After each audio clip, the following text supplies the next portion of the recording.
Hello friends, welcome back Spain news channel நண்பர்களே. இன்றைக்கி இந்த வீடியோவில் மிக முக்கியமான ஒரு ஆன்மீக பரிகாரத்தை தான் இந்த வீடியோவில் பார்க்க போகிறோம். பார்க்குறதுக்கு முன்னாடி எதை பற்றிய ஆன்மீக பரிகாரம் அப்படிங்கிறத இன்ட்ரோவில் ஷேர் பண்ணுறேன், வாங்க பார்க்கலாம். நாளைக்கு ஏப்ரல் மாதம் 17ஆம் தேதி, அதே போல் தமிழ் மாதம் முதல் மாதமான சித்திரை மாதத்துடைய 4ஆம் நாள், அதே போல் நாளை நாள் கிழமை பார்த்திங்கன்னு வச்சுக்கோங்களேன், வெள்ளிக்கிழமை. நாளை நாள் வரக்கூடிய இந்த வெள்ளிக்கிழமை சாதாரணமாக வரக்கூடிய வெள்ளிக்கிழமை கிடையாது. சித்திரை மாதத்துடைய ஃபஸ்ட்டு வெள்ளிக்கிழமை. அதோட ஸ்பெஷல் என்னன்னா, நாளைய வெள்ளிக்கிழமை நிறைஞ்ச அமாவாசையானது வருது. ஆக்சுவலி வியாழக்கிழமை இன்னைக்கு இரவே அமாவாசை ஸ்டார்ட் ஆயிடுச்சு. ஆனால் நாளைக்கு ஃபுல் டே இருக்குது. ஸோ நாளே அமாவாசையாக கணக்கிடப்படுது. நாளை நாள் வரக்கூடிய இந்த அமாவாசை சித்திரை மாதத்தில் வரக்கூடிய அமாவாசை. மற்ற மாதங்களில் வரக்கூடிய அமாவாசை காட்டிலும் சித்திரை மாதத்தில் வரக்கூடிய அமாவாசை தான் சக்தி வாய்ந்த அமாவாசையாக கருதப்படுது. சித்திரை அமாவாசையில் என்ன மாதிரி பரிகாரம் செய்தால் நல்லது அப்படிங்கிறது ஆல்ரெடி நான் வீடியோ ஷேர் பண்ண ஆரம்பிச்சிருக்கேன். அதில் இன்றைக்கி இந்த வீடியோவில் என்ன பார்க்க போகிறோன்னா, சித்திரை அமாவாசை அன்னைக்கு என்ன மாதிரியான விஷயம் செய்யக்கூடாது அப்படிங்கிறத சொல்ல போகிறேன். அமாவாசைனாவே நாம் என்ன பண்ணுவோம், படையல் ரெடி பண்ணுவோம். அந்த படையல் ரெடி பண்ணுறதுல சில விஷயங்கள் கண்டிப்பாக நாம் செய்ய வேண்டும்.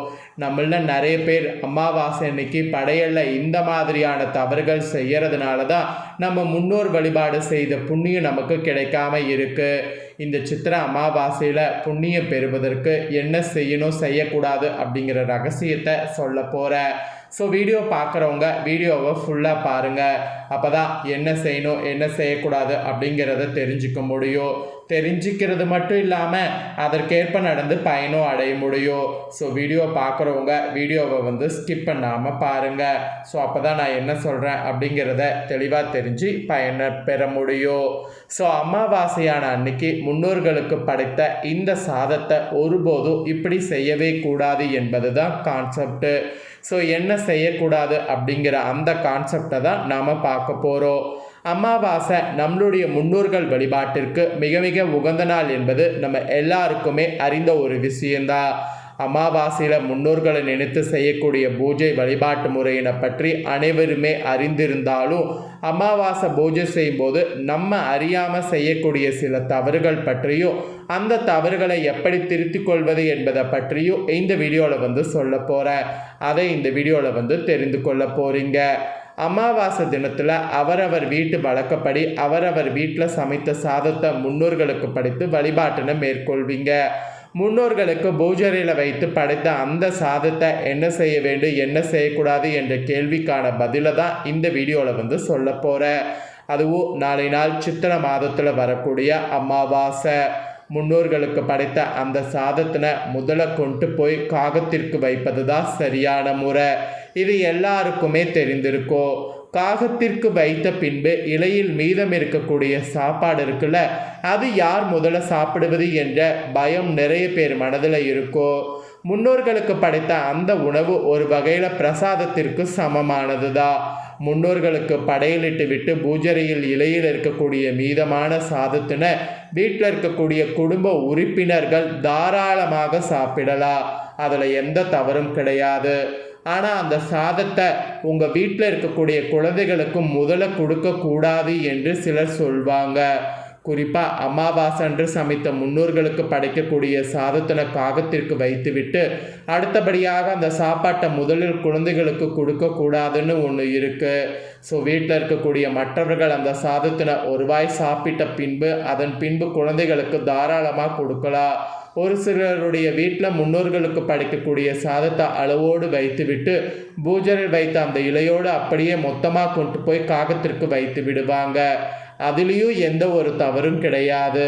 அமாவாசைக்கு நம்மளுடைய முன்னோர்களுக்கு படைத்த அந்த சாதத்தை காகத்திற்கு வைத்தது போக மீதம் இருக்கக்கூடிய சாப்பாடு எக்காரணத்தை கொண்டு அப்படியே பூஜையில் வைத்து விடக்கூடாது. அது சரியான முறையும் அல்ல. வீட்டில் இருப்பவர்கள் அந்த சாதத்தை சாப்பிடலாம். சாப்பிடவில்லை என்றாலும் பூஜையிலிருந்து அந்த இலையும் அந்த சாதத்தையும் உடனே எடுத்து விட வேண்டும். பூஜை செய்யும் போது குடும்பத் தலைவர், அதாவது தாய் அல்லது தந்தை இழந்த குடும்பத் தலைவர் அமாவாசை பூஜை செய்தால் அமாவாசை பூஜை முடித்த பின்பு காகத்திற்கு சாதம் வைத்த பின்பு அந்த குடும்பத் தலைவர் தான் முதல உணவு சாப்பிட வேண்டும். அதன் பின்பு வீட்டில் இருப்பவர்கள் சாப்பிடுவது நல்ல பலனை கொடுக்கும். காகத்திற்கும் அந்த குடும்ப தலைவர் தான் சாதத்தை கொண்டு போய் வைக்க வேண்டும். இதெல்லாம் குறிப்பிடப்படுது. ஸோ இதை நாளினால் கவனித்து இதற்கேற்ப செயல்படுங்க. அடுத்தபடியாக ஆண்கள் தான் அமாவாசை வழிபாட்டை செய்ய வேண்டுமா? இந்த கேள்வி நிறைய பேர் மனதில் இருக்கு. வீட்டில் இருக்கக்கூடிய பெண்கள் சாப்பாடு சமைத்து வைத்தாலும் அமாவாசை தினத்தில் முன்னோர்களுக்கு இலப்போட்டு பூஜை செய்வது பெரும்பாலும் ஆண்கள் தான். ஆண்கள் இல்லாத சமயத்தில் அமாவாசை வழிபாட்டுன்னு தவற விடக்கூடாது. ஆண்கள் வேலை சமயத்தில் வெளியில் சென்றிருந்தாலும் பெண்கள் அமாவாசை வழிபாட்டினை தாராளமாக உங்களுடைய வீட்டில் செய்யலாம். அதாவது உங்களுடைய மாமனாரோ அல்லது மாமியாருக்கோ செய்ய வேண்டிய அமாவாசை வழிபாட்டு முறையை அந்த வீட்டு மருமகள் தாராளமாக செய்யலாம். அதில் எந்த ஒரு தவறும் கிடையாது. இதையும் நினைவு வைத்து கொண்டு நாள் செயல்படுங்க. ஸோ நாளைய இந்த சித்திரை அமாவாசையில் நம்ம படையல் வைத்த உணவை யார் சாப்பிட்ணும் அப்படிங்கிறத எல்லாமே தெளிவாக இந்த வீடியோவில் சொல்லியிருக்கேன். ஸோ தெரிஞ்சிருப்பீங்க. தெரிஞ்சதுக்கேற்ப நடந்து பயன் பெறுங்க. இதோடு நாளை நாள் பார்த்தீங்கன்னு வச்சுக்கோங்களேன், அமாவாசைங்கிறதுனால கிரகங்களால் உங்களோட ராசிக்கு என்ன பலன் கிடைக்கும் அப்படிங்கிறத சொல்ல போகிறேன். என்ன பலன் கிடைக்குங்கிறத தெரிஞ்சுக்குங்க. ஃபஸ்ட்டு மேஷராசி. மேஷராசிக்கு வெற்றி வாகை சூடுவீங்க. புது முயற்சிகள் மேற்கொள்ளலாம். வேலையில் வியாபாரத்தில் இது நாள் வரை இல்லாத சுறுசுறுப்பு வெளிப்படும். நல்ல பெயர் கிடைக்கும். உயர் அதிகாரிகள் ஆதரவால் பெரிய அளவில் முன்னேற்றம் காண்பீங்க. குடும்ப ஒற்றுமை அதிகரிக்கும். மனதளவில் சந்தோஷம் இருக்கும். ரெண்டாவது ரிஷபராசி. ரிஷபராசிக்கு நிதான தேவை. எந்த விஷயத்திலும் பேராசை வேண்டாம். தெரியாத விஷயத்தில் காலை வைக்காதீங்க. பெரிய அளவில் முதலீடு செய்யாதீங்க. விலை மலிவாக கிடைக்கிறது என்பதற்காக தேவையில்லாத பொருட்களை வாங்க வேண்டாம். ஏமாற்றம் அடைய வாய்ப்பு இருக்குது. அப்புறம் மிதுன ராசி. மிதுன ராசிக்கு தானியம் பொன்பொருள் சேர்க்கை இருக்குது. வீட்டில் இருக்கக்கூடிய பெண்களுக்கு மனநிறைவான நாள். வேலையில் வியாபாரத்தில் சுறுசுறுப்பு இருக்குது. கடன் சுமை குறையும். சேமிப்பு உயரும். நீண்ட தூர பயணங்களில் நல்லது நடக்குங்க. நெக்ஸ்ட்டு கடகராசி. கடகராசியை பொறுத்தவரை மனதில் சந்தோஷம் இருக்கும்.